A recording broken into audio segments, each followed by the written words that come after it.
seen. And then that leads to deeper questions like, do I really have a voice? What is my voice? And these are all philosophical questions that when you're on a spiritual journey, you sit and you lean into these things, you explore these things. And these things are fantastic to bring up with a coach if you have one. But you don't need to have a coach to be able to be self-analytical and reflective of the experience that you're having in life.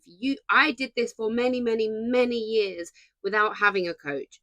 Decades. I would go through life experiences and spend some time sitting with the more difficult emotions and feelings and states and allow myself to be curious.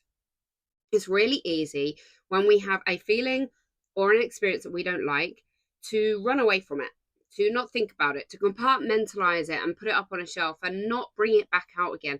But that's not healthy, and it's not going to help your growth. The thing that will help your growth more than anything is being able to accept that you are having an emotion or a feeling or an experience that you don't like, and then being able to sit with it, acknowledge it, and be curious. Be curious. Why am I feeling this?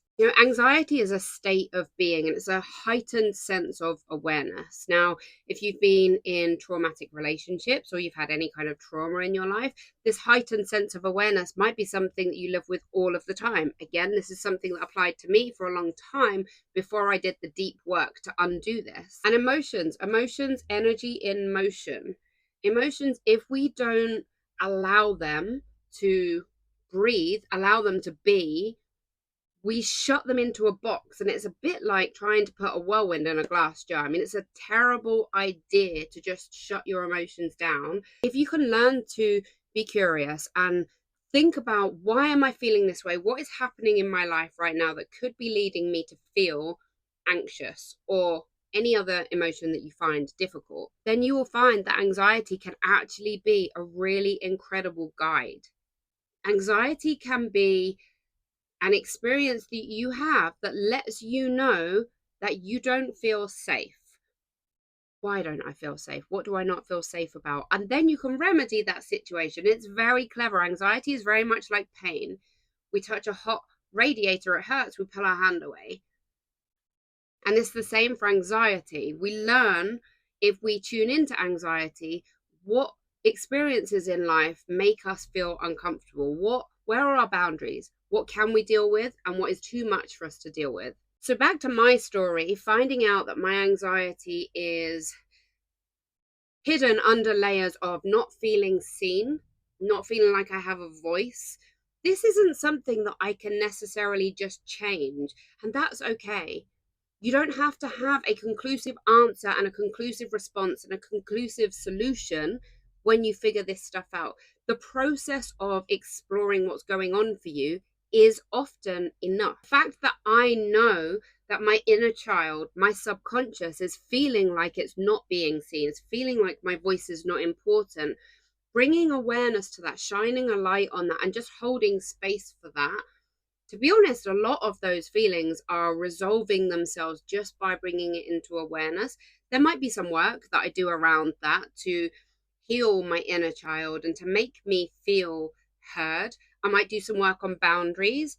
I might do some work on sharing and being vulnerable. Being vulnerable is a very powerful state to be in, but it's very scary, right? And when you're suffering with anxiety and overthinking, being vulnerable is often the very last thing that you want to do.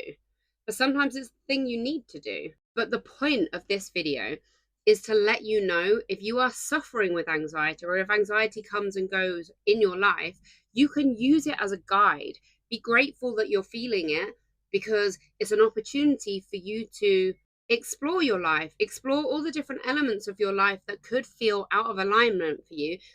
And it's an opportunity for you to grow. When you are sitting with your feelings of anxiety, it's really important that you be very compassionate with yourself. Just allow these things to come up. Meditation is fantastic for healing anxious states, but also if you go into the anxiety and you go deeper and you find out where the root of it is, meditation can often be very healing for that. The modality that you use to heal whatever it is causing your anxiety is less important than the process you use to listen to the anxiety and learn to be curious. Anxiety can be scary. Emotions that we don't enjoy, that we don't rush towards, can feel scary, and it's very easy to get in a panic state and just want them to be gone. But if you can learn to keep calm and to sit with them and to just allow them to be, because we do need to experience the entire gamut of emotions. We are human beings, we're here to have a human experience.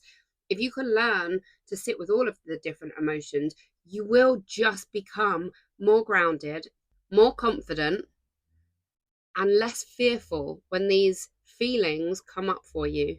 If you've experienced anxiety off and on, or experience it all the time, share in the comments. Let's talk about it. I'd love to know what triggers your anxiety.